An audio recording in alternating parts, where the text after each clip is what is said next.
Why do people hate cryptocurrency so much? The question was posted on Quora, and then a captivating reply, which attracted 8 likes, was posted. It read, "People, especially older generations, hate crypto because it could be seen as an arrogant transition of economics conceived by the younger generations. Many people tend not to only consider the options of those living, but also those who have died, and people for thousands of years have seen gold as having intrinsic value, while only recently has crypto been seen that way." With this reply, is it okay to consider people who are fiercely against crypto currently the older generations? Right from the previous year, President Joe Biden has started planning executive action for federal agencies to regulate cryptocurrencies, digital assets, and Bitcoin. He contended this was a matter of national security, and now he's striking at a time when the crypto sector, along with the stock market, is going through a tumultuous season, losing large amounts of value. The Federal Reserve's announcement about raising interest rates to cool down inflation made matters worse. His sights are not only on Bitcoin, stablecoins and NFTs are also included. Notably, the Biden administration will also coordinate efforts with regulators and global leaders. Regulatory agencies such as the Securities and Exchange Commission, the Commodities Future Trading Commission, and the Internal Reserve Service and the Self-Regulated Financial Industry Regulatory Authority will likely coordinate their investigations and also review whether or not tokens should be considered and registered as securities. Whenever there is a concern over a sector in the financial industry, the regulatory bodies conduct extensive invasive examinations and audits. They will usually grill executives and key players of the platforms and brokerages that offer customers to buy, sell, and trade securities.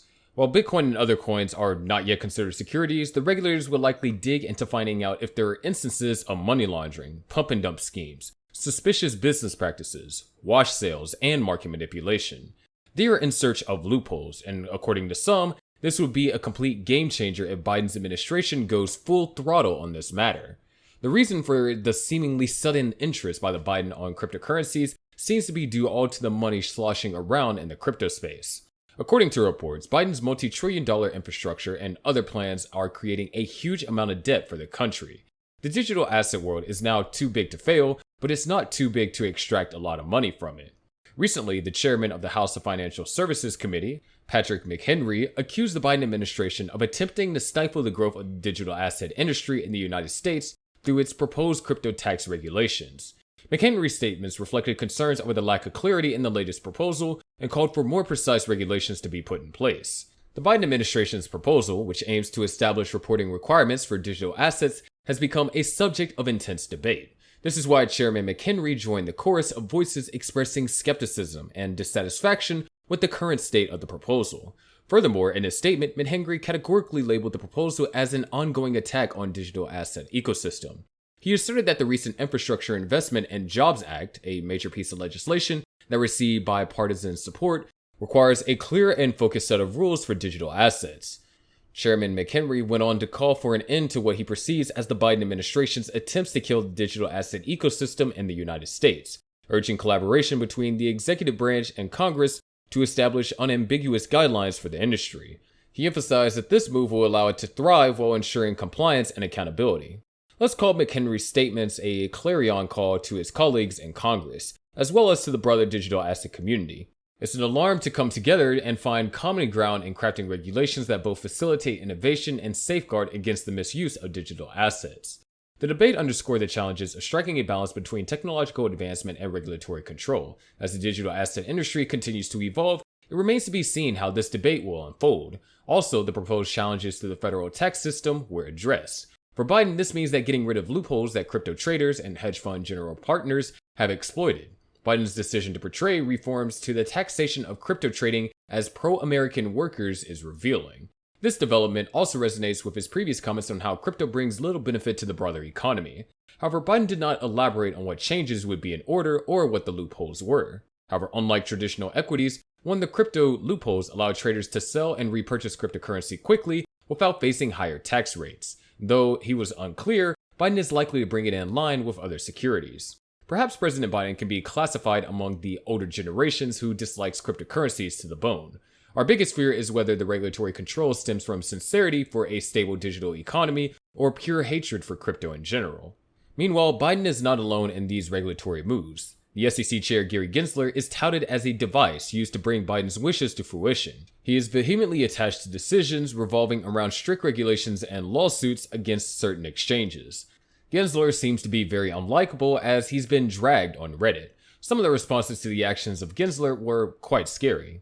He's a lizard who lost his skin multiple times. What is next for him? Who knows? Will probably join the Senate, a comment read.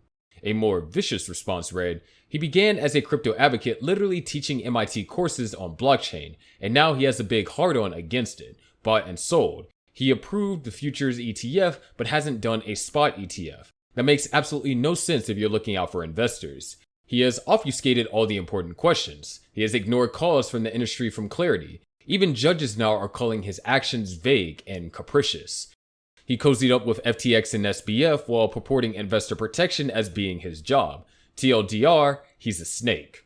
Another one read, SEC Chair Gary Gensler is, by all available evidence, a Bitcoin supporter who understands this whole Bitcoin not crypto mantra. He's literally saying that all other altcoins are unregistered securities, but that Bitcoin is a commodity and should be treated as such. A comment, which appeared to be in favor of the SEC chair, was posted. Why are so many people in this Bitcoin subreddit against Gensler? To me, he's exactly the right person in the right place at the right time. However, the SEC has been bedeviled with tumultuous experiences and failures, and this is why rumors about Gensler getting fired seem to be floating around. The SEC failed to fully achieve a requested asset freeze against Binance. The agency took the highly unusual step of filing a sealed motion, hinting at a larger looming case, perhaps involving the Justice Department. This string of judicial defeats also indicates potential vulnerability for the agency.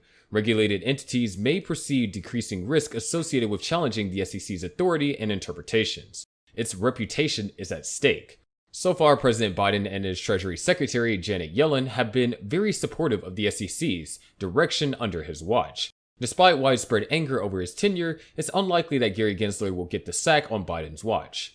Nevertheless, despite the odds plaguing Bitcoin, the bullish predictions continue to roll in. The founders of crypto capital venture Dan Garbadillo once tweeted to Twitter to share his take on the bear market.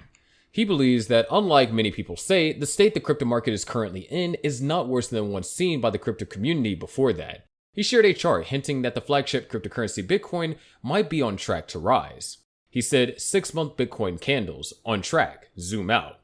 Garbadillo shared a Bitcoin chart marking half-a-year candles for Bitcoin and the 3 recent bear markets, including the current one. The red arrows he placed on the chart indicated that after 6 months of red candles that took the Bitcoin price significantly down, green ones emerged. This has already happened after the bear markets in 2015 and 2017. Now the chart hints that a green candle is building up for Bitcoin. In addition, on the last day of 2022, prominent Bitcoiner Max Keiser, a former trader who boasts a Bitcoin podcast, also tweeted his predictions. Among those was Bitcoin reaching $100,000, 2 more countries adopting Bitcoin as legal tender, Bitcoin becoming a major electoral issue in the US elections in 2024, and a few other things about Bitcoin. Later, it turned out that Keiser shared the Bitcoin predictions for 2023 posted by El Salvador President Nayib Bukele, who legally integrated Bitcoin in El Salvador as legal tender in 2021. Whatever comes out of these debates, predictions, and regulations, Bitcoin and Ether are not going to fail. Of course, the chances are slim, but we're talking about the long haul here, and not some short-term benefits. But that's going to do it for today's video. Make sure you click on the subscribe notification buttons, and we'll see you in the next video.